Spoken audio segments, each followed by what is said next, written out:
Good morning and welcome to BrandsNow here on Radionow 95.3 FM Lagos. On BrandsNow, we essentially spotlight businesses, organizations that are doing amazing work in the world of entrepreneurship. My name is George Natural Onwara, and thank you for joining us today. And again, joining us today as well on the program is a gentleman who's doing amazing work. He is the CEO of Uppist, and it's a pleasure to have you join us this morning, CC Achukwu. That's Chinedu Chuka. Achukwu. That's right. Pleasure to have you join us. Pleasure to be here. Yeah. Let's begin by the name Achukwu. Not that now. That's an interesting name, by the way.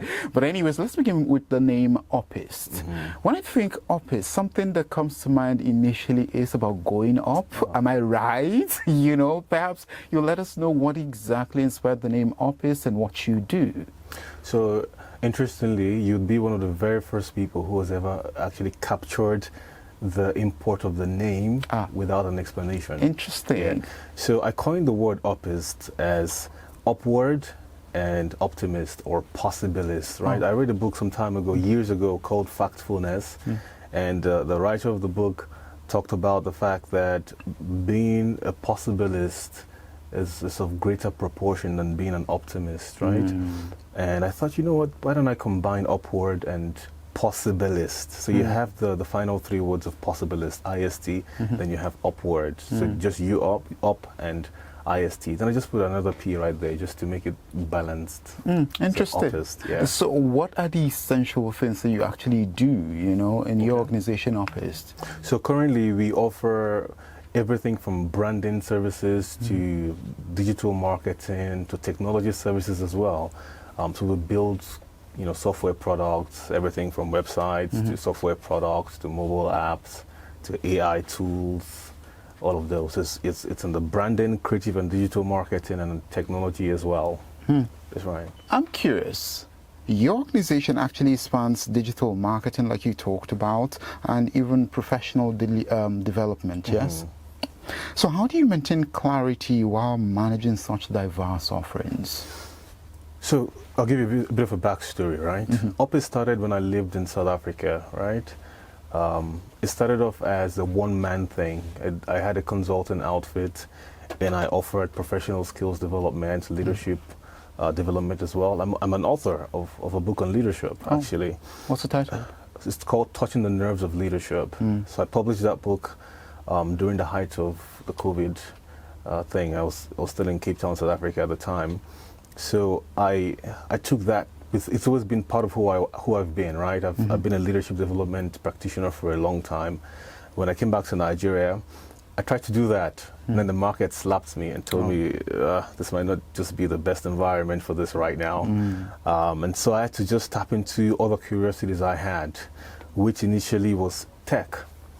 So we from doing leadership development consulting, professional skills development exclusively, we went into tech as well, building software products and onboarding users and all that.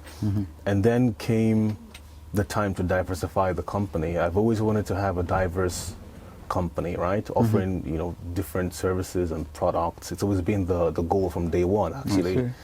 And it was just a matter of timing. One thing led to another, another led to another, and we just found ourselves, having to diversify the company. And how do I manage my focus? Yes. I still don't know, but I have to, and it's being done. Yeah, it's work in progress. I'm curious about that, because you already started talking about your reception, because I'm more curious now. How have people received the services and that you actually offer to customers? They have actually. So we've been able to serve clients across Nigeria, and also obviously South Africa as well. And we've received some requests from as far as Europe. So it's work again. It's work in progress. Nobody has everything figured out. Even the biggest companies here in Lagos. Even the biggest companies in the world, nobody has it 100% figured out. It's a process of growth. You keep growing, you keep learning, you keep evolving. We currently have a portfolio of clients that are here in Lagos. They're happy about the services that we offer.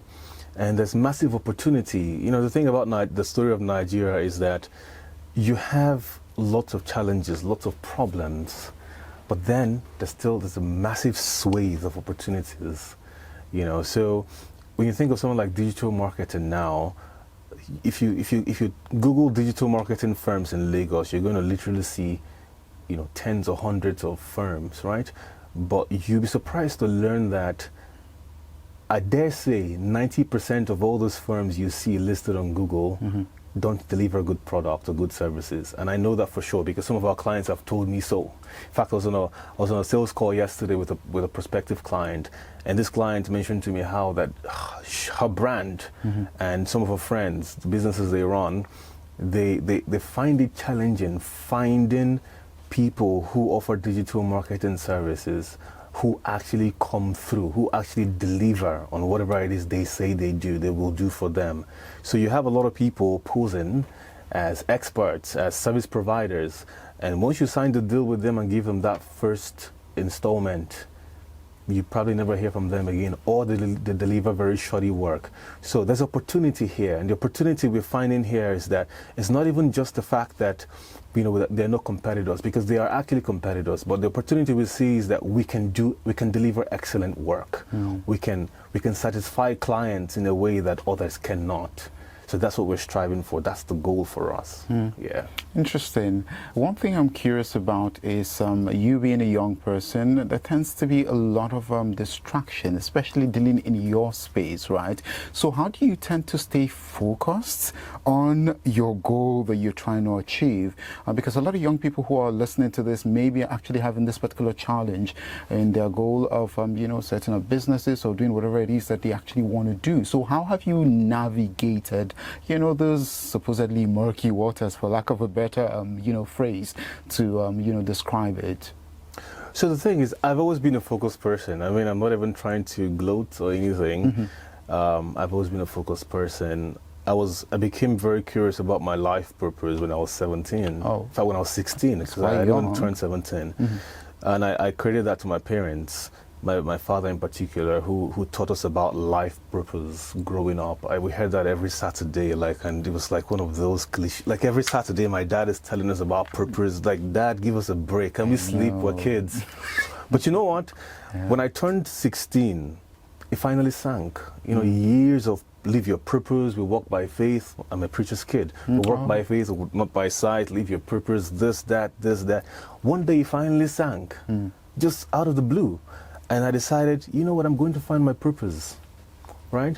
And from that, I became purpose conscious at 16. So while my mates were partying and drinking and clubbing, I'm figuring out, how do I build an incredible life? How do I touch lives? How do I impact the world? I mean, I published my first book at 24. I'm 31 now, right? That's awesome. At 23, I'm in boardrooms speaking with top executives, you know. And when I was in Cape Town, South Africa, I had my office there. And people would never know that I was 23 because I looked like this the whole time. I sported the beard, I was in a suit the whole time, right? So people never knew my age. And, you know, I've always been that focused. I've always been interested in building something huge. I consider Uppist my life work, right? It's not something that I'm building to make some quick buck and sell off and go sailing somewhere in Lithuania, right? It's my life's work. It's my mission. We're going to keep building this company. We're going to keep adding assets to the company. We're going to keep touching lives through the company. So focus has never really been a problem for me. What I'm invested in right now is, how do I do big things and do them bigger and better? Yeah. So parenting was absolutely key. That's the primary thing. Parenting is pivotal in my life. Right. The other thing is being exposed to incredible books. Again, my dad is an author as well. I come from a family of authors, right? My uncle is an author as well. Awesome. So we had lots of books littered in the house, right? Everything from self-help to leadership to... So you immersed in that. Business, exactly. So I developed a curiosity for these things when I finished secondary school. I'm not going to lie, this happened when I finished secondary school. When I was in secondary school, I was a typical secondary school kid, right? Naturally. But when I finished secondary school, and you have to, obviously, after writing your WAEC, right, you have to, there's that gap, right, where you're trying to figure out what you do next, school and all that. So while I'm sitting at home, I have all these books around me. And you know, sometimes, let me tell you, this might sound like an irony, and I'm not trying to glorify this. In fact, I wish the government can do something about this real quick, and that's the electricity situation. But you'll be surprised that it was the times of darkness when there's literally no electricity. You can't watch TV. There was no, I mean, mobile phones then were, we didn't have much of smartphones at the time, right? What do you do? There's no light. As we say in Nigeria, no light. What do you do? There's no TV, there's nothing. Books. I turned to books to get some entertainment. And through the process of getting entertainment, I was getting transformed. Do you get? So parental influence have played a huge role in my life. Books have also played a huge role in my life. Mentorship, that's a very tricky one. Very, very tricky one, because the different levels to mentorship, right? Have I had somebody sit down with me one-on-one to tell me, CC, this is the way to go? This is yes, but not in the sense of having that person you call a mentor who's been with you for maybe 3 years or so and knows, you know, a lot of things about you. I've never really had that. In fact, that's something I actually desire, you know. Finding somebody, you know, very experienced, and in this case, a very experienced, well-versed entrepreneur, maybe with some gray hair, who I can call a mentor. I haven't had that yet, but I've had people who have acted in some mentorship capacity, and they've been incredible. They've been. I could even share a story on that if there's time, but we could do other things. Well, for want of time, actually, because our time's quite limited. Yeah. I'm wondering. You've actually worked in South Africa. You're currently working here in Nigeria. That's right. And so let's look at the business space in South Africa and Nigeria. What do you think are the basics that we are probably lacking here? Or perhaps you should start by telling us how it was while you were in South Africa. Was it all smooth? Wow. Commit to hell. Sorry for that. And also talk to us about your experiences working in Nigeria and how you've been able to navigate the challenges. So I'll tell you something, yeah? You already know it, South Africa. When you hear South Africa, what's the first thing that comes to mind? It's xenophobia, right? It's also, South Africa is an incredibly beautiful country. I live in Cape Town. Cape Town is like possibly the top 3 most beautiful cities in the world. Consistently ranking top 3, at least top 5 most beautiful cities in the world. So, very beautiful place. I lived there for 6 years plus. Registering a business in South Africa, it took me plus minus 3 days from start to finish. And this was 2019, right? And in Nigeria? Oh my God. It took me about 2 weeks. You know? So, and I did that, I registered the business myself in South Africa, and it was a very smooth process. Everything was clearly outlined. You knew exactly what to do. Nigeria, you are basically in a maze. You have to keep, at least at the time when I registered Uppist in Nigeria, maybe processes have improved now. But at the time... When was this? Sorry? What year was this?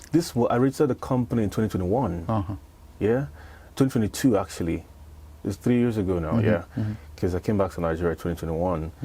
And I had to wait for approval for some, I mean, it was a longer, the point is that it was a longer process, yeah? That's just all, just the length of time and just a bit of clarity on what certain things meant. I would say I was blessed in South Africa. I didn't experience xenophobia. I didn't experience that. I was blessed that when I decided to pursue my career as a consultant in professional skills development and leadership, I was able to find opportunities and plug into them. Perhaps I wouldn't say, I want to use the word blessed because I want to give God the credit. At the same time, God expects us to put in the work. My dad always said, faith without works is dead. You have to put in the work. I put in the work. I went out there to find clients, and many of my clients were surprisingly whites. Right? The people I experienced the most backlash from were blacks, believe it or not.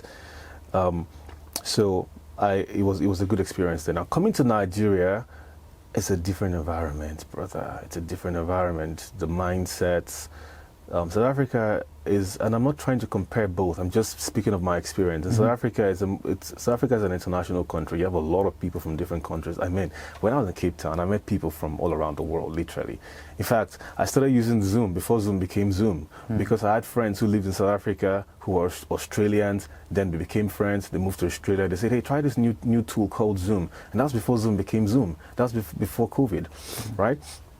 That's to show you how, like, there's a lot of expats there, expatriates, visitors from around the world. So there's a lot of internalization in the way they do business there. Now, coming to Nigeria, we started out by selling software products, right? And you find people who just, the idea of using a software product where they can use pen and paper is a big struggle, right? So you first of all have to educate the market on a lot of things here. And obviously, you have to adapt to what you're seeing here while you're educating them. Yeah, I could go on and on. Yeah, clearly. Yeah. But anyways, one of the things that I'm curious about really is some of the challenges that you've faced in the course of the businesses, and you've listed some though, right? But for some young people who are listening right now, how do you advise them to navigate through the challenges of, you know, working to set up their own business with limited resources, for instance? Okay, I was in a meeting with my team yesterday, and I was sharing some with them, and I said to them, guys, I do not believe anymore that entrepreneurship is a passion. I don't believe that anymore. I don't believe that entrepreneurship should be a hobby either. I truly, truly believe, having been in this game for a while now, I truly believe that entrepreneurship has to be a calling, because this thing is very difficult. This thing is very, very, very difficult. So not only are you trying to keep your company alive, right?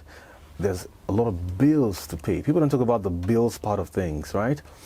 The bill, for us now, technology, right? We have cloud infrastructure fees we pay every month. I have salaries I pay every month. Do you understand? There's a lot to pay, right? There are bills. You have to keep your company alive. You have to find clients. Not only do you have to find clients, you have to retain the clients. And there's always this new cycle of finding new businesses and retaining them, right? And a lot of other things we don't even talk about as behind the scenes. Entrepreneurship is very hard. And even more so when you have very limited resources. You literally have to dig your own well for water. Do you understand? So first of all, before anybody embarks on the journey of entrepreneurship, you have to make sure that you're solidly convinced this path is for you. You have to give up luxury and excess for a long, long, long, long time. For a long, long time, right? I tell some of my friends that the way this world is configured is high risk, high reward, low risk, low reward. Having a job, right, is fairly low risk, right? You're trading your skills and expertise for a set fee. There's nothing wrong. That's actually beautiful. That's beautiful. Yeah? It could be a starting point anyways. Yeah. But it's, even if you remain as an employee for the rest of your life and you have steady paycheck, you're working in a good company, you're fulfilling your purpose, everybody must not be an entrepreneur. There are people who are called to be partners within an existing organization to help it function. Yeah? But before you transition from being an employee or intrapreneur to an entrepreneur where you're starting your own thing from scratch, you have to be convinced that this is your calling to a large degree. Because the journey is tough. The journey is hard. It requires a lot of mental fortitude to keep going. Now, talk to us about how Uppist is actually helping people to, you know, stay relevant and competitive in an evolving world where technology is pretty much at the, you know, the peak of everything. So that's actually the very essence of Uppist, helping brands, helping, you know, individuals to stay abreast of an ever-changing world. That is, the world is being disrupted by technology, by AI, cloud computing, all of these things. So the pretext here is that we're trying to help brands, you know, adapt, right? For instance, these days, if you search something on Google, right, a random search on Google, you have an AI overview pop out, right? So people, how many people are still, you know, scrolling through all the you know, websites on the first page of Google to find answers? That's an example of how Google is disrupting marketing and also disrupting brand brand value and brand presence, right? So these are the things that are happening before us. Automation is taking place. So Uppist is truly helping brands to position themselves properly, whether it's through digital marketing, helping you stay abreast of the latest trends in digital marketing, whether it's through the technology we help to integrate into your firm, the AI technology tools we have, the specific software products we have for specific purposes, the essence of the brand, the essence of the firm is that we're helping companies adapt to this ever-changing dynamic digital world that we're in now. Yeah. If you could say in one sentence, right, what's the one misconception that people do have about digital marketing?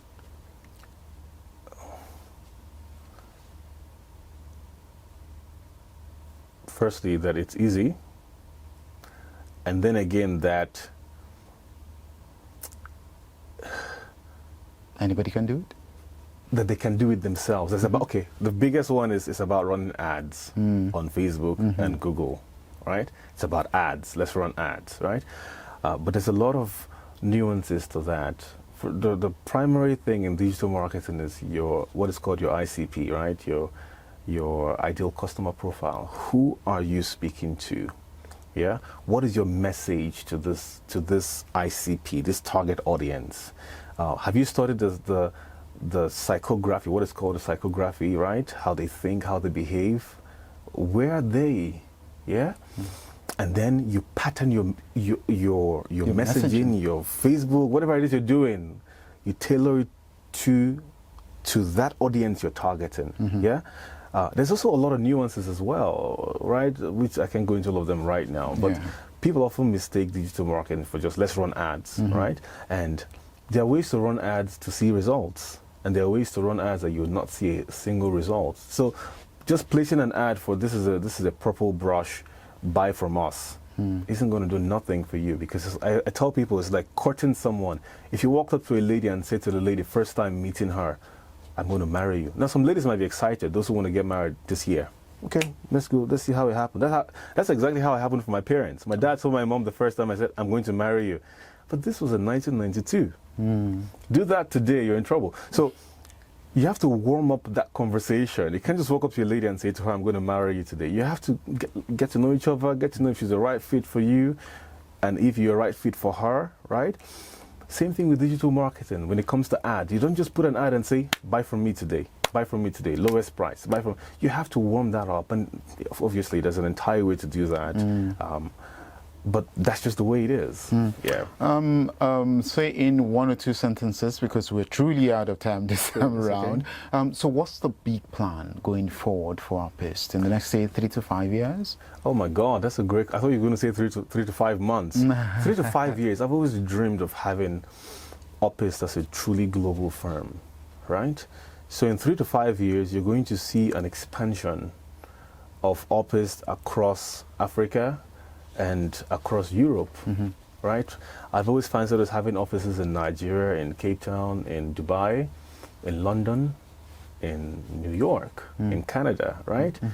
So in 5 years' time, you're going to be seeing some of these things happening. You're also going to see that Uppist has become more of a strong brand in the things that we do. As far as technology is concerned, as far as digital marketing is concerned, even some other services we're going to be adding to that. But Uppist is going to be more of a very strong brand that other businesses rely on to stay relevant in an ever-evolving world. All right. So for the businesses who want to actually jump on your services to, boost their visibility and, of course, patronage for their services and products, how do they get to connect to you?